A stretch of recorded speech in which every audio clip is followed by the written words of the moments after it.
everybody, this is Julissa. Thank you so much everyone for coming back to my channel. Thank you so much to everybody who's listening right now in the podcast. Today is Saturday, March 29, 2025. I wanted to come here and share this news with you guys. An incident that happened, a very tragic incident that happened in Las Vegas this week. But before I continue, I want to say thank you so much to everybody who's listening right now using Spotify. Thank you so much for following me on Spotify and listening to the podcast. And of course, thank you so much to everyone who's watching this video right here on YouTube. Thank you so much for subscribing. Before I continue, guys, I do apologize if you hear any noises. Also, I want to say a trigger warning because what I'm gonna share with you guys, this story is very sad, very tragic, and it can, it's a very sensitive subject. Okay, so I just want to give you that warning. Maybe this is not the episode for you to listen to or watch. So after saying that, I wanted to share this news with you guys. I always kind of tell you all the time in the videos that I make, you need to know if you care for a parent, right, or if you have children and you leave them with a babysitter or a daycare, make sure you check on them, right? I always say this many times because I told you guys that my mom went through like we will be taking care of my mom, and there was a moment where she was staying at a nursing home. So I always say check on the people that care for your parents, care for your kids, and you also have to separate. Flattery is one thing. You need to understand that sometimes people want to tell you what you want to hear. And because we live these busy lives, right, where everybody's like, the people always say, I don't want to make a problem out of no problem, but sometimes people just tell you what you want to hear so that you don't doubt them, right? You don't think that nothing is wrong, right? Always check changing behavior of your loved one. Changing behavior, look at how they react to you. Even do they look at you in your face? Sometimes there's a lot of videos that are coming out specifically about daycares and things like that. Obviously, not every daycare is bad, not every nursing home is bad, but there's a lot of things that happen behind closed doors. That's why you have to be checking in, going in unannounced. Don't have a routine of the times that you go and visit or the times that you go pick up your child. Check in, show up unannounced. Sometimes we want to say, I'll be there at 3:30. Like sometimes, if you're getting up from work early and you have a routine to be there by 5, you get up at 3, show up at 3:30 or something. It's okay to, these are your family members. Like checking unannounced. You don't have to always announce yourself. And yes, like I said, there are really great caretakers out there. Yes, but we live in a crazy world where everybody's so busy. I said this many times. People are picking 1, 2, 3 jobs just to make ends meet. So not everybody's giving 100% to their job. And like I said, I always do this example. If you go to a restaurant and to get food to go, and they forget to put something on your food that you order, you move on with life. But when it comes to a loved one, that affects your loved one and affects you. So always do the extra, right? Check in, call, and check for changing behavior. And also try to separate the flattery from people. Like people will use flattery. They want you to trust them, right? And you need to know who you're leaving your loved one with. That's the whole point.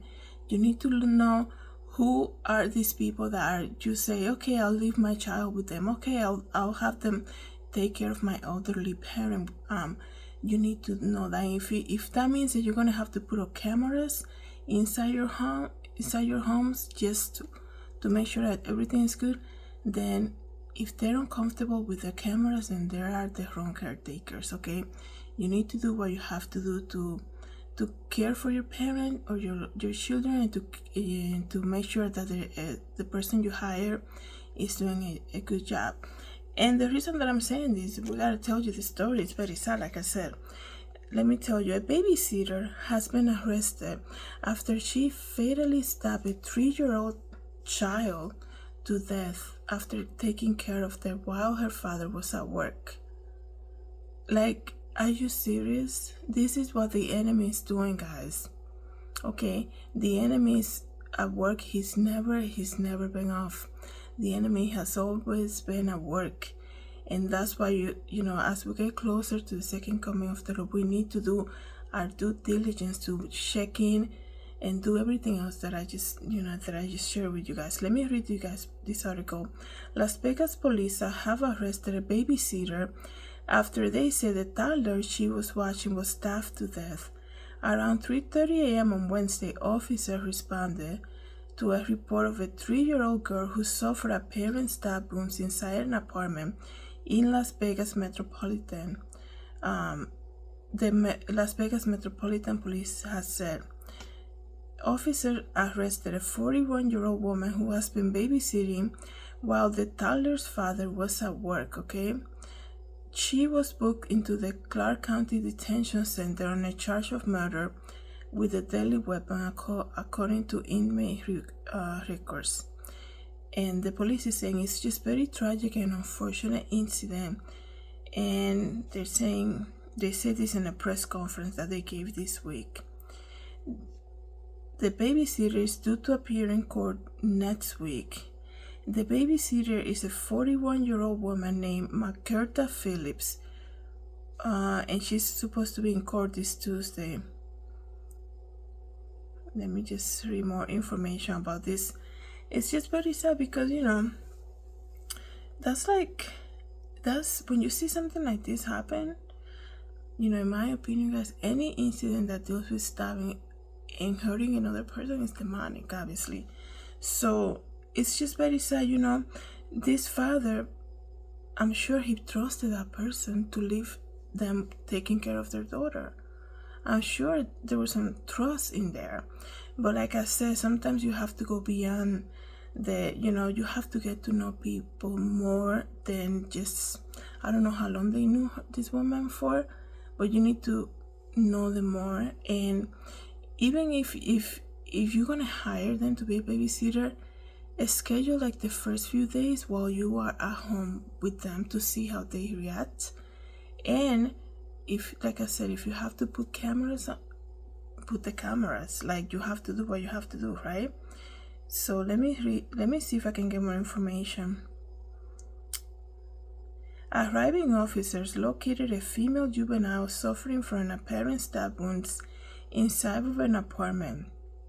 Officers provided life-saving measures until medical personnel arrived. The juvenile was transported to a local hospital where she was later pronounced deceased. Police identified the suspect as Marquetta Phillips, like I said, 41 years old. And through the course of the investigations this year, the homicide detective learned that Phillips was babysitting the victim while the father was at work. And they're saying at some point Phillips stabbed the victim and then fled the area when the father arrived from work. The suspect was booked in the detention center. Let me see, because I did read something about this woman.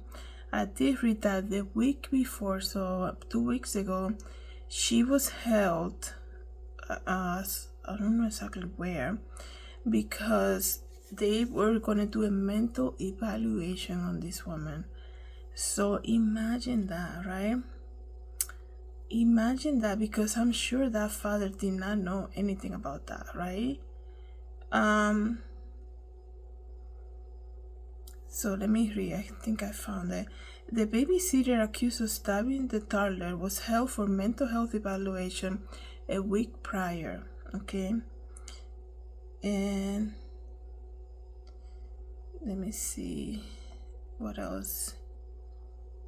Even though police say the incident was isolated, neighbors say it wrecked what they describe as a close-knit community. And they're saying our heart goes out to the family. I just cannot imagine what they're going through right now, one of the neighbors said. And police are saying, because also another article said that she wasn't just the babysitter, she was actually the father's girlfriend. But they're saying the police is not confirming that. They're saying they're still investigating that relationship. But they're saying also that a week prior she was held for a mental health evaluation. That's another thing too that you have to remember, because people, excuse me, because people also, you can never, like some people say mental health, let me just say this, mental health is huge, and some people say, I don't understand why they're holding you for mental health, you have nothing. And other people say, well, it's true because I talked to her, she sounded fine. Let that evaluation be done by professionals, because when it comes to, like, I'm not expert by any means, but when it comes to mental health, I think just like any disease, people they have good days and they have bad days. Some people will speak to you so normal, right? And then the next day you see them acting like differently, and that is why, like when I used to go to like hospitals and nursing homes, you will see people that you kind of question, like, how come they're here, right? When it comes to like mental health, and then another week you go by and then you see them and like, oh, I see it now, right? So you need to understand that sometimes you can never be like, oh, don't listen to them, they don't know what they're talking about. Like, leave that to a professional. They know why, they do all this evaluation and all these tests for a reason.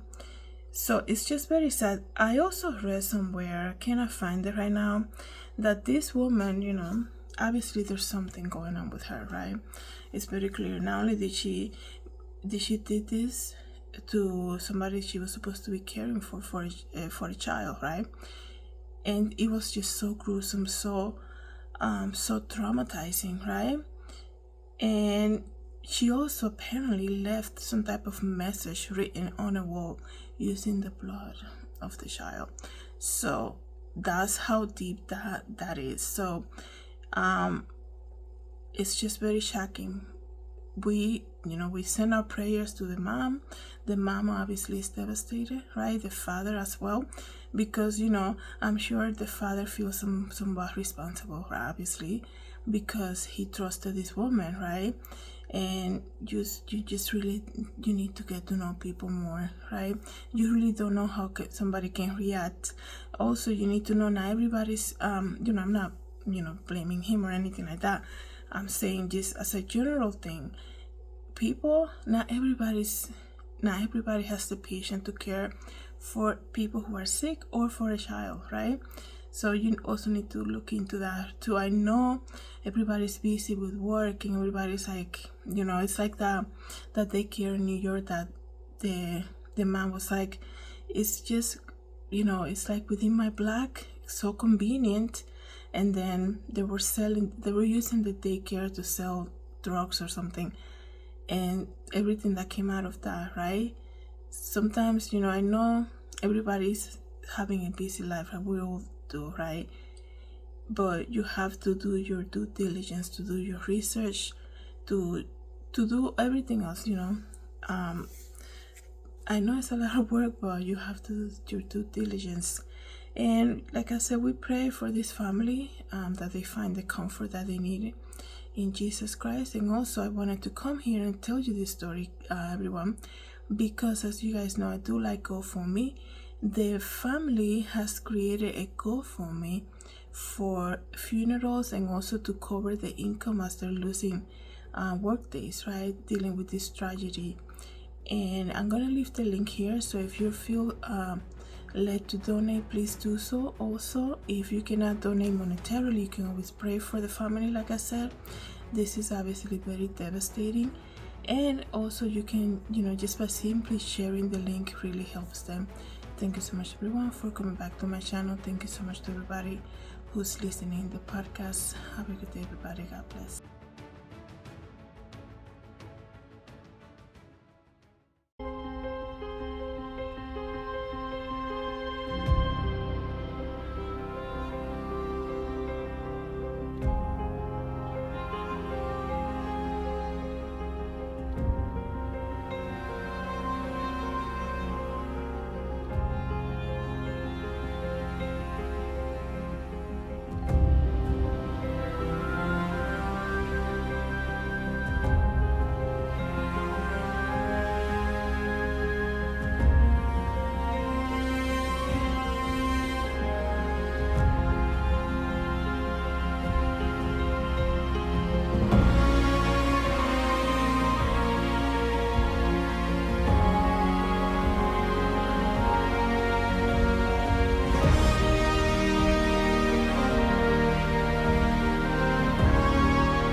Hi everybody, this is Julissa. Thank you so much for coming to my YouTube channel. Don't forget to share, like, and subscribe, and I hope to see you in the next video. Have a good day everybody. God bless.